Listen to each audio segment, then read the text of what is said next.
Malacanang calls on the government of China to sanction the crew of a Chinese vessel that left Filipino fishermen to fend for themselves after a collision in the West Philippine Sea. We call the Chinese government to probe the incident and to impose punitive action against those at fault. It's outrageous, it's barbaric, it's uncivilized. So when And we're condemning it. The Armed Forces of the Philippines, or AFP, says Wednesday, June 12, the sinking was far from accidental. AFP Western Command spokesman Lieutenant Colonel Stephen Penetrante says, quote, "According to our report, it's far from accidental because if it was accidental, the SOP is that they should have stopped, right? And they should have rescued our fishermen. But after they hit the FB Gimver 1, they just kept on going. They did not stop." Presidential spokesperson Salvador Panelo says President Rodrigo Duterte would likely order the cutting or weakening of diplomatic ties with China if it is proven that the collision was intentional. We will cut off diplomatic relations. Yan ang unang ginagawa ng mga pag mayroong mga aggressive acts. First, magdi-diplomatic protest ka. Kung hindi ka kontento sa paliwanag nila at nakita natin na talagang sinadya, ibang usapan niya. Foreign Secretary Teddyboy Locsin dismisses calls to seek support from the international community after the incident Thursday, June 13. He tweets, quote, "Fuck the international community. It can be bought. This is our fight and in the end, ours alone."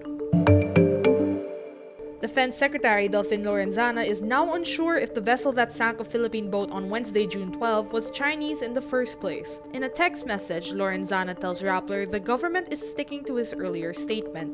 It's just he is now open to the possibility that this can be disproven. This is a far cry from Lorenzana's earlier statement when he said, quote, "We condemn in the strongest terms the cowardly action of the Chinese fishing vessel and its crew for abandoning the Filipino crew. The owner of the Philippine fishing boat demands justice for her crew." Fed de la Torre says, quote, "We hope that this stops, that action is taken, because we would be pitiful if foreigners continue to do this to us." The cousin of the captain of the sunken Philippine boat recounts details of the incident, saying the Filipinos waited for 6 hours in the partly submerged boat until a Vietnamese vessel came to help them.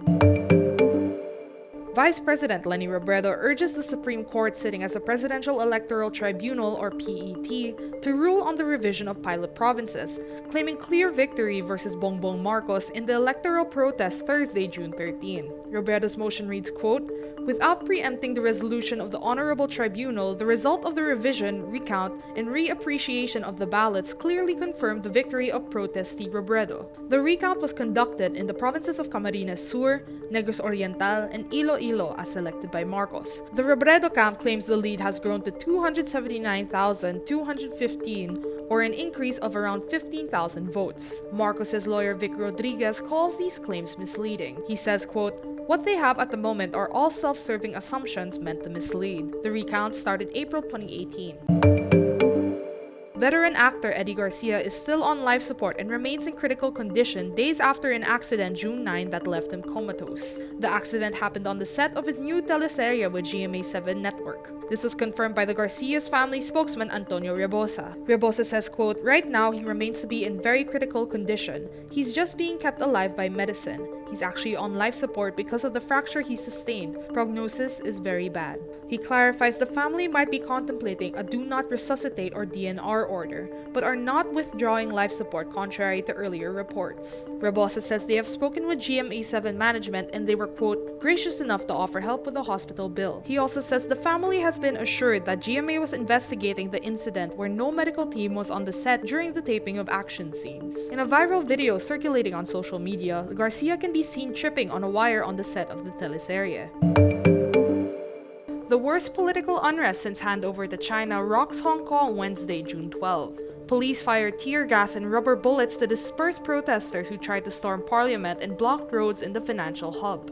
The violent protests are the latest expression of widespread public anger over the government's Beijing-backed plan to allow extraditions to China. Tens of thousands of people paralyzed key arteries in the morning rush hour and surround the city's parliament, forcing lawmakers to postpone a debate on the proposed law.